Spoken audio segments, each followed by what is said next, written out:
The topic of this lecture will be the radical addition of HBr to alkynes.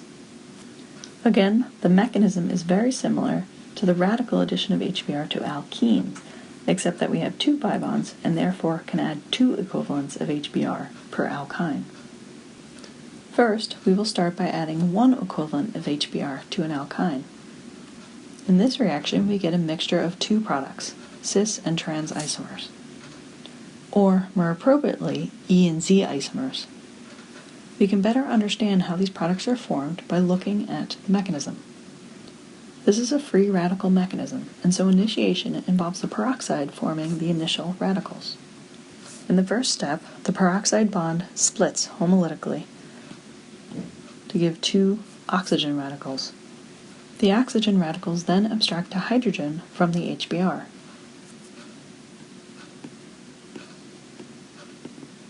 To form the bromine radical.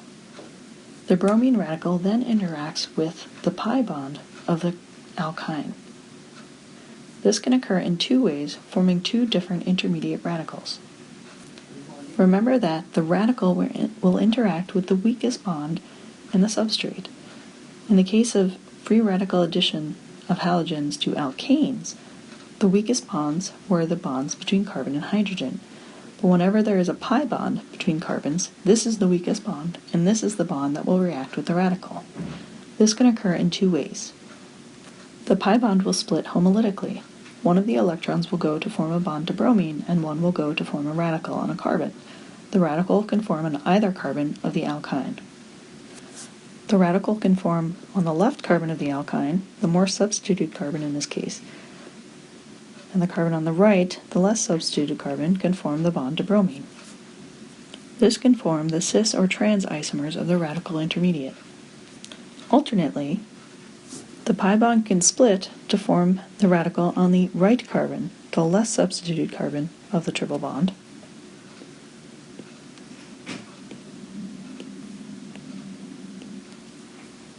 forming this radical intermediate. This radical intermediate is less stable because it is the less substituted radical center. Remember that radical centers are electron deficient and can be stabilized through the inductive effect when they are bound to more carbons. The top radicals are bound to more carbons and are therefore more stable. They therefore form more quickly and will result in the major products of this reaction.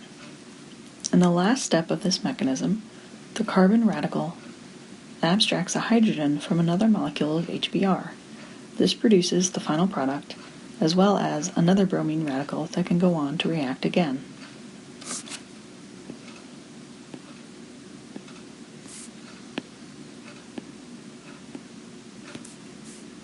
This forms both the E and the Z products. Now let's consider what happens when we add a second equivalent of HBr to our alkyne. When we treat this alkyne with 2 moles of HBr in the presence of peroxides and heat, we get a single product. We see that the bromines add to different carbons of the alkyne. We can understand this if we look at the mechanism. The mechanism for the first step, for the addition of one equivalent of HBr, looks exactly the same as the mechanism we've already drawn.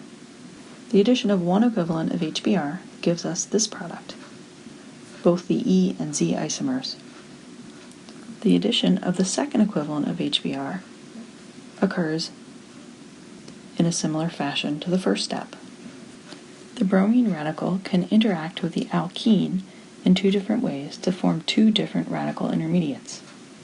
The bromine can add to the more substituted carbon, leaving the radical on the less substituted carbon.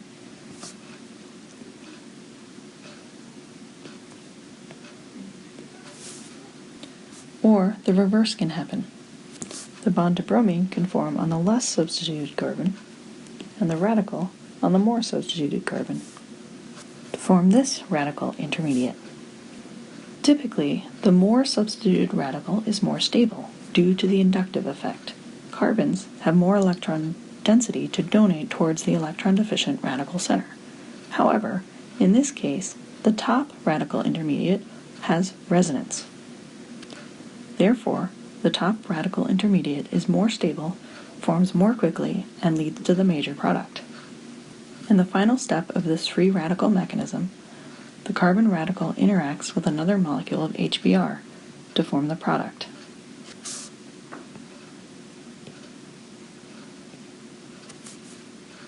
It is because of the mechanism and the stability of the radical intermediates that allows us to obtain one bromine attached to each of the carbons that used to be the alkyne. Notice that the regiochemistry of addition here is different than what we see in the ionic addition of HX. This can be a useful tool. Finally, let's look at some example reactions. If we treat this terminal alkyne with one equivalent of HBr in the presence of peroxide and heat, we will see anti-Markovnikov addition of the bromine and a mixture of cis and trans isomers. The addition of a second equivalent of HBr in the presence of peroxide and heat will produce a single product as a racemic mixture. Treatment of a symmetrical internal alkyne with one equivalent of HBr in the presence of peroxides and heat will give us two products, both E and Z. Treatment with a second equivalent of HBr in the presence of peroxide and heat will again give us a single product as a mixture of stereoisomers. Finally, treatment of an asymmetrical internal alkyne with one equivalent of HBr in the presence of peroxide and heat will produce four products, a set of E regioisomers and a set of Z regioisomers.